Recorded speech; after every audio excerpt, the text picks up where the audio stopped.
কেন কাঁদলেন? আবু বকর বলেন, ইয়া রাসূলুল্লাহ, আল্লাহর আদালতে দাঁড়াইয়া হিসাব দেওয়ার ভয়। কেমনে মালিকের কাছে দাঁড়াবো? কিয়ামতের দিন আল্লাহ তো অনেক রাগান্বিত অবস্থায় থাকবেন। অন্যদিকে সূর্যের গরমে জমিনটা হবে তামা, অন্যদিকে জাহান্নামের আওয়াজ। নবীরা পর্যন্ত কান্না করা শুরু করবেন, উম্মতের কথা ভুলে যাবেন। সব নবীদের কান্না, আমাকে বাঁচাও, আমাকে বাঁচাও আল্লাহ, আমার উপায় কি হবে? ওই মুসিবতের সময় আমি আবু বকরের উপায় কি হবে? মালিকের দরবারে কেমনে দাঁড়াবো? নবী বলেন, আবু বকর, জান্নাতের টিকিট না আপনাকে আল্লাহ দিছেন। আবু বকর বলেন অন্তরে ভয়, যে আল্লাহ দয়া করে টিকিট দিয়েছেন, ওই আল্লাহ যদি কোনো কারণে বেজার হইয়া আবার টিকিট ক্যান্সেল করে, উপায় কি হবে? আবু বকর যদি কান্না করে, আপনার আমার তো কান্না করে মরে যাওয়া উচিত। অথচ কপাল পুড়ছে, নিজেরও কান্না নাই, অন্যে কাঁদে তাও সহ্য করতে পারি না। কান্না না আসলে বুঝবেন আপনার কপাল পোড়া। কান্না বড় দামি একটা সম্পদ। 3 চোখের জন্য জাহান্নামের আগুন হারাম। আইনুন বাকাত মিন খাশিয়াতিল্লাহ, আল্লাহর আযাবের ভয়ে যে চোখে কান্না করে, চোখের জন্য জাহান্নাম হারাম। কান্না নাই, কান্না নাই, অথচ আল্লাহর আযাবের ভয়ে কোরআনের আয়াত পাথর পর্যন্ত কান্না করে। আর আমরা মানুষ আল্লাহর এত আদরের গোলাম, নূরের সৃষ্টি ফেরেশতারা আল্লাহর কাছে প্রিয় না, জিনেরাও প্রিয় না, আমরা মানুষ বড় দামি, আখিরি নবীর উম্মত হইলাম, অথচ আমাদের ভেতরে কোনো কান্নার চিন্তাই নাই, আযাবের ভয় নাই, আল্লাহর আদালতে দাঁড়াবো যে সেই চিন্তাই অন্তরে নাই। এক আল্লাহর বান্দির ঘটনা, একটা কেচ্ছা শুনাই, কেচ্ছা শুনবেননি? এই শুনবেন? সবাই না পিছে পিছে আওয়াজ দেয় যে কেচ্ছা কাহিনীর ওয়াজ কইরা শুইনা লাভ কি? বলে না, বলে না? শোনো হে চালাক, তোমার চেয়ে তো কম চালাক আমি না। জমিনের মধ্যে শ্রেষ্ঠ কেচ্ছা কাহিনীর কিতাবের নাম কোরআন শরীফ, দ্বিতীয় কেচ্ছা কাহিনীর কিতাবের নাম হাদিস শরীফ।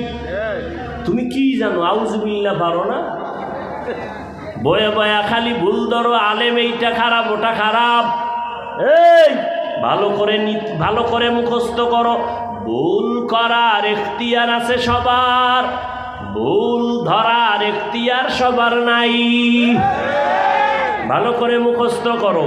ভুল করার ইখতিয়ার আছে সবার, ভুল ধরার ইখতিয়ার সবার নাই। ইমাম সাহেব নামাজের ইমামতিতে দাঁড়াইছে, মাইক কানে লাগাইছে, পাশে মসজিদের পাশে চায়ের দোকানে কটা বেনামাজি বয়ে বয়ে ডান হাতে বিড়ি টানে, বাম হাতে চা টানে, আর গল্প করে।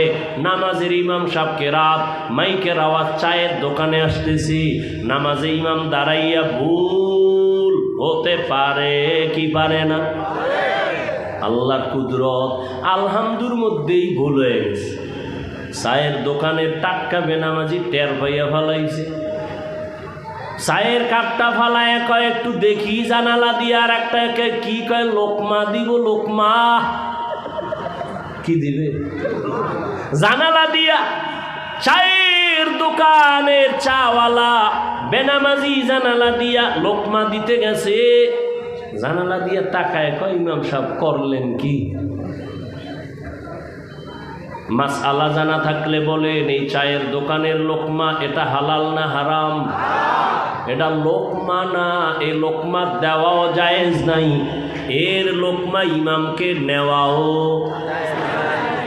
এটা লোকমা না, এটা গাদ্দারি, এটা বেয়াদবি। এটা লোকমা না বেয়াদবি? ভালো করে বুঝো। ইমাম ভুল করেছে, এখন লোকমা তো দিতেই হবে। কিন্তু চায়ের দোকানওয়ালা বেনামাজি দেওয়াটা লোকমা নাকি বেয়াদবি? লোকমা তো দেওয়া লাগবে, লাগবে না? কে দিবে, কে দিবে? কর না কেন? মুক্তাদি মুসল্লিরা সবাই 500 মুসল্লি একটা জোরে চিৎকার দিবে, ইমাম সাহেব যেন জায়গায় মরে যায়। হ্যাঁ, নিয়ম কি? কয় না, সবাই না, ইমামের পেছনে একজন যোগ্য ব্যক্তি দাঁড়াবে। ইমাম যে জের জবর যদি ভুল হয়ে যায়, অর্থ বিকৃত হয় কি না হয় বুঝার মতো এলেম নিয়ে দাঁড়াবে।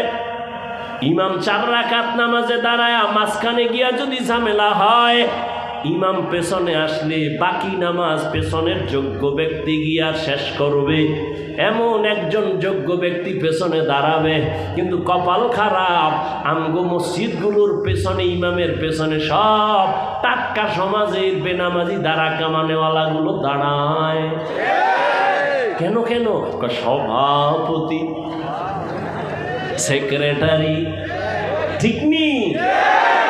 আরামগো টেকনাফের যুবকেরা নাকে তেল লাগায় ঘুমায়, দেশ স্বাধীন। অথচ ঢাকার শহরে খবর নিশুনি, সাংবাদিকের সামনে কিছু মা বোনেরা চিৎকার দিয়া বলে, আমগো দেহ ব্যবসা করে খাইছি এতদিন, আমগো ওই অধিকার ফেরায়া দাও। সাংবাদিক সম্মেলন করে মা বোনেরা বলে, আমগো দেহ ব্যবসার অধিকার ফেরত চাই, আর তুমি মুসলমান টেকনাফে না তেল লাগায় ঘুমাও স্বাধীন। আমি ঢাকায় বলেছি, মুসলমান তো ওই দিন নাকে তেল লাগায় ঘুমাবে ময়দানে উলামায়ে কেরামদের তুহিন ভাষায় কলিজা খুইলা কোরআনের বয়ান করবে।